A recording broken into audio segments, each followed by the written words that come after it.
Il y a une sagesse que Dieu nous communique dans sa parole pour bâtir en fait ses finances. Et tu dois appliquer cela. Si tu n'appliques pas cela, tu ouvres en fait une autre porte à l'ennemi et après tu vas être étonné de voir que en fait il y a rien qui fonctionne. Tu vas commencer à mettre en doute la parole de Dieu alors que ce n'est pas le cas.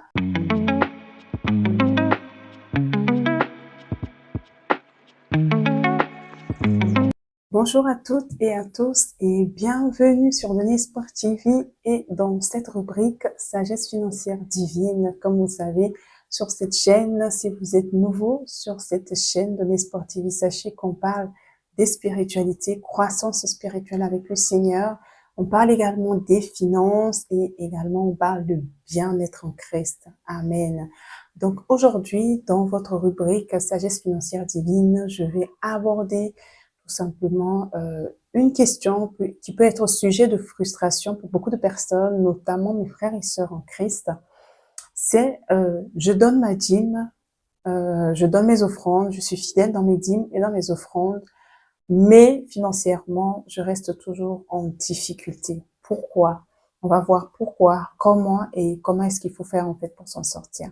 D'accord? Mais juste avant de rentrer dans le vif du sujet, je vous annonce que les inscriptions se poursuivent. Donc, prends ta place dès maintenant pour la formation 3 semaines pour gérer et prendre le contrôle de vos finances. Donc, prends ta place et rejoins-nous.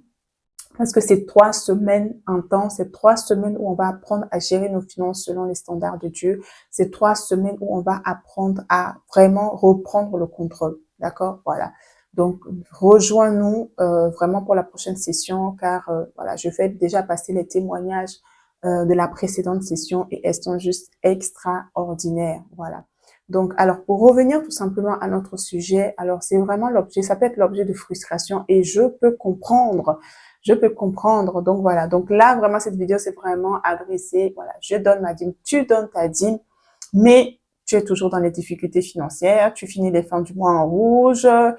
Tu n'arrives pas à épargner. Bon, en tout cas, ça n'avance pas, quoi. Financièrement, c'est compliqué.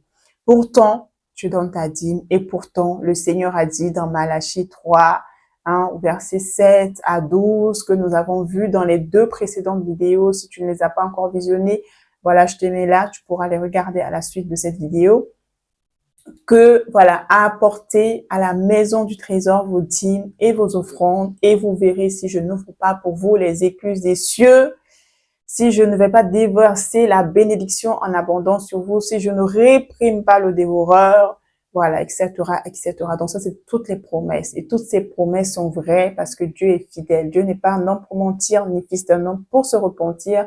Donc, quand il y a quelque chose qui ne fonctionne pas dans nos vies, le problème, ce n'est pas Dieu, le problème, c'est nous. Et ce que nous allons voir. En fait, il faut savoir que pour beaucoup de chrétiens, il suffit juste de donner sa dîme et puis c'est bon. Non. Non, mon frère, non, ma sœur. Ce n'est pas exactement ça, en fait. Oui, tu dois donner ta dîme. C'est important de le faire. On en a déjà parlé. Mais tu dois également activer ce que j'appelle les lois non spirituelles. Voilà. Je vais essayer d'en parler brièvement. Je pourrais pas aborder tous les aspects parce que c'est toute une formation, c'est toute une session. Donc, voilà pourquoi tu as intérêt à nous rejoindre tout simplement à la formation pour en apprendre davantage et ne plus te retrouver dans ces situations financières dans lesquelles tu peux te retrouver. En fait, il se passe que on obéit aux lois spirituelles, c'est-à-dire on donne la dîme, on donne les offrandes. Voilà, en tout cas, on est généreux, on pratique en tout cas la générosité, mais quelque part, en fait, il y a quelque chose, c'est-à-dire qu'on ne fait pas notre part. En réalité, ce qui se passe, c'est que si tu es une personne, par exemple, qui fait ces choses spirituelles, c'est-à-dire que tu honores le Seigneur dans tes finances, mais que toi-même, quelque part derrière, tu ouvres la porte, en fait, à l'ennemi. C'est-à-dire que Dieu, il a quand même sa main sur tes finances. Mais le problème, c'est que toi-même, tu ouvres la porte, en fait, à l'ennemi d'un autre côté. Pourquoi? Parce que tu n'appliques pas ce qu'on appelle les lois non spirituelles. Les lois non spirituelles, c'est quoi? C'est la gestion financière. Tu dois apprendre à gérer tes finances. Beaucoup de chrétiens donnent leurs dîmes, donnent leurs offrandes, mais n'ont jamais appris à gérer leurs finances. Ne savent pas qu'il faut en fait s'éduquer en matière de gestion financière, ne savent pas qu'il faut en fait se discipliner en fait dans sa gestion, ne savent pas qu'il faut planifier sa gestion financière, ne savent pas qu'il faut budgétiser sa gestion financière, ne savent pas qu'il faut épargner et qu'après l'épargne, il faut penser également à la multiplication, en fait, de cette épargne-là. Donc ça, c'est ta responsabilité, c'est ta partie. En fait, Dieu, il fait sa part dès l'instant que toi, tu obéis, mais il faut que toi également, tu fasses ta part. Donc, ce qui se passe souvent et ce que je rencontre dans ma formation ou même les retours que j'ai à travers ma formation ou même ce que je rencontre, c'est que beaucoup de personnes font le spirituel, mais ne font pas le non spirituel. Donc, ce qui se passe un peu, c'est que c'est un peu comme, voilà, tu fermes la porte d'un côté, mais toi-même, tu ouvres encore la porte, en fait, de l'autre côté. Donc, la Bible nous dit, et nous allons voir, en fait, nous allons voir ensemble, la Bible nous dit, en fait, dans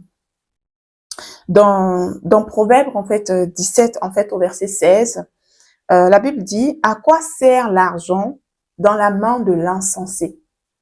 Voilà. À quoi sert l'argent dans la main de l'insensé? L'insensé, ce n'est pas une insulte. L'insensé dans la parole de Dieu est défini tout simplement comme une personne qui manque de connaissance. Et Dieu dit dans sa parole que mon peuple périt parce qu'il lui manque en fait la connaissance. Parce qu'il lui manque la connaissance tout simplement. Et la gestion financière, en fait, on en parle très peu dans le milieu francophone. Et la plupart dans nos communautés ou dans nos sociétés, dans la francophonie en particulier, la gestion financière n'est pas quelque chose, en fait, qu'on inculque, en fait, dès le bas âge. Donc, nous avons grandi, en fait, sans savoir comment est-ce qu'il faut gérer ses finances, comment est-ce qu'il faut arriver, en fait, à planifier ses dépenses, comment est-ce qu'il faut arriver à se discipliner, comment budgétiser, comment épargner, comment investir. En fait, ce sont des choses qu'on nous apprend pas, en fait, à l'école. Amen. Mais tu n'as pas d'excuse, en fait. C'est vrai que tes parents n'ont peut-être pas appris ces choses-là, mais en tant qu'adulte, Dieu s'attend à ce que tu acquières l'intelligence pour ne pas, parce que l'opposé de insensé, c'est quelqu'un de sensé. Voilà, donc quelqu'un d'intelligent. Et la Bible même nous dit, en fait, dans Proverbe 3, 19, que c'est par la sagesse que l'Éternel a fondé la terre. Et c'est par l'intelligence qu'il a fermé les cieux. Donc Dieu lui-même a utilisé une sagesse pour fonder la terre. Et c'est ce qu'on a, voilà pourquoi la rubrique s'appelle sagesse financière divine. Parce qu'il y a une sagesse, en fait, pour bâtir, en fait, ses finances. Et il y a une sagesse que Dieu nous communique dans sa parole pour bâtir, en fait, ses finances. Et tu dois appliquer cela. Si tu n'appliques pas cela, tu ouvres, en fait, une autre porte à l'ennemi. Et après, tu vas être étonné de voir que, en fait, il n'y a rien qui fonctionne. Tu vas commencer à mettre en doute la parole de Dieu alors que ce n'est pas le cas. C'est tout simplement que tu n'as pas appris ou qu'on t'a pas appris, en fait, à gérer tes finances. Et tu peux apprendre, tu peux apprendre. La Bible dit en fait que la femme insensée, c'est celle qui renverse en fait par ses propres mains. Mais que la femme sage, elle bâtit sa maison. Amen. Et dans un autre verset, le Seigneur va nous dire que acquiert l'intelligence avec ce que tu as. Donc ça veut dire que Dieu s'attend à ce que tu acquières l'intelligence, la connaissance en investissant. En investissant, soit en investissant tout simplement en fait en toi en fait pour acquérir l'intelligence, pour acquérir la connaissance. Et comment tu le fais? Tu peux tout simplement acquérir l'intelligence en matière de gestion financière. Tout simplement, tu peux commencer par lire des livres. Tu peux commencer par lire des livres sur les finances pour essayer de comprendre. Le premier livre, c'est la parole de Dieu, les amis. La Bible contient plus de 2800 versets qui parlent des finances. Donc, il n'y a pas meilleur coach, en fait, que la parole de Dieu. Amen. Donc, tu peux commencer par là. Tu peux également prendre des formations comme celle que je propose, par exemple, 3 semaines. C'est vraiment 3 semaines pour gérer et prendre le contrôle de ses finances. C'est vraiment pour t'aider à remonter la pente, pour t'aider à remettre de l'ordre dans tes finances, pour t'aider à reprendre le contrôle, pour t'aider d'abord à comprendre. Parce que souvent, quand on ne comprend pas pourquoi on fait quelque chose, on va le faire et après, on s'arrête en fait. Donc, le Seigneur s'attend à ce que tu investisses pour acquérir la connaissance. Et c'est pareil dans tous les autres domaines. Si tu veux évoluer professionnellement, tu vas investir pour acquérir de nouvelles compétences. Donc, dans la gestion financière également, tu as besoin de ça. Tu peux apprendre tout seul, mais tu peux également gagner en temps en achetant des livres ou tout simplement en t'inscrivant à des formations comme celles que je propose à un prix vraiment très abordable. Donc, vraiment, donc voilà un petit peu ce que je voulais en fait te partager par rapport à ça. Donc, c'est juste que si tu te retrouves en difficulté financière alors que tu donnes ta dîme, etc., ce n'est pas que tu as des problèmes d'argent, ce n'est pas que Dieu ne fait pas sa part, ce n'est pas que la loi de la dîme ne fonctionne pas. C'est juste que tu ouvres la porte quelque part parce que tu ne gères pas. Tu n'as pas une gestion rigoureuse et disciplinée de tes finances. Donc, regarde aussi cet aspect-là. Donc, voilà. Et je suis sûre que tu vas trouver tout simplement la réponse. Parce qu'il y a des fondements. Il y a des fondements. La gestion financière, on apprend. Moi, personnellement, je n'ai pas non plus grandi dans un milieu où on m'a enseigné en fait comment gérer mon argent, comment arriver à épargner, comment arriver à budgétiser, comment j'anticipe mes dépenses. Bref, ce sont des choses qu'on m'a pas apprises en fait. Mais j'ai décidé de me former. J'ai décidé de me former. Je suis allée à l'école du Saint-Esprit. Je me suis forgée. J'ai lu des livres. Je me suis formée. Et voilà. Et c'est là également où j'ai décidé vraiment de mettre sur pied cette formation pour aider parce que je sais que c'est quelque chose qui manque beaucoup dans le milieu chrétien. Donc, tu peux apprendre, tu peux vraiment apprendre et tu vas voir que dès l'instant que tu vas commencer à faire ta part et Dieu continue de faire sa part, tu vas voir que tu vas également expérimenter la prospérité dans tes finances. Tu vas rentrer dans ce que j'appelle le repos. C'est possible. Tu n'as pas de problème d'argent. Tu as un problème de gestion financière. Tu as un problème de gestion. Tu n'as pas de problème d'argent. Donc, c'est vraiment ce que je voulais vraiment te dire. Et tu vas voir même que c'est ce que j'aime bien dire à mes étudiants. En réalité, quand tu obéis aux lois spirituelles et que tu te disciplines également dans ta gestion financière, tu vas voir que toi aussi, tu vas dire comme Jésus a dit un jour que le diable, tu vas dire également comme Jésus a dit que le prince de ce monde vient, mais il n'a rien en moi.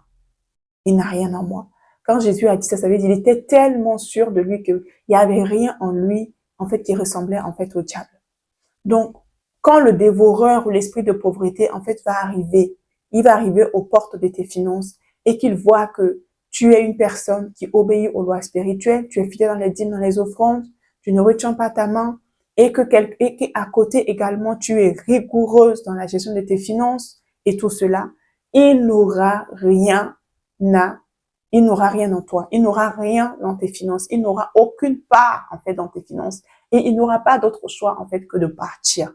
Il n'aura pas d'autre choix que de partir et tu vas expérimenter véritablement la multiplication, la faveur, la grâce de Dieu qui va t'accompagner. Parce qu'une chose également, une fois que tu as épargné, une fois que tu gères, une fois que tu as épargné, il ne faut pas laisser l'épargne dormir en fait dans ton compte bancaire. Tu dois apprendre à valoriser, tu dois apprendre à investir, tu dois apprendre à multiplier. C'est un commandement de Dieu. Le Seigneur nous dit depuis le jardin que nous devons nous multiplier. Et c'est dans tous les domaines en fait de notre vie en fait. Il y a des dons et des talents que Dieu a mis en toi qui sont en fait des sources potentielles de revenus, mais tu ignores parce que tu ne les exploites pas. Et que tu dépends peut-être d'un seul revenu, alors que le Seigneur a la possibilité de te donner, alors que peut-être que le don que tu as te permettra d'avoir 4, 5, 6, voire même plus de sources de revenus et qui vont te permettre vraiment d'avoir une vie correcte, d'être vraiment une personne qui va participer activement à l'avancement du royaume.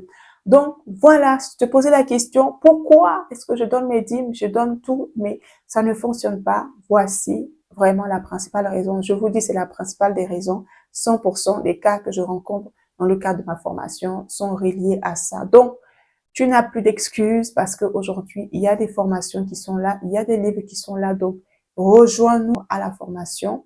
Si tu es nouveau et que tu n'es pas encore abonné à cette chaîne, je t'invite à t'abonner, à liker, à commenter et n'hésite pas également à me dire s'il y a des sujets éventuels que tu aimerais qu'on aborde dans cette rubrique-là qui vont t'aider tout simplement à t'améliorer. Ça sera avec un grand plaisir. Donc voilà, je vous dis à très bientôt pour un autre numéro, toujours sur la sagesse financière, sous le regard divin. Que Dieu vous bénisse et à très bientôt.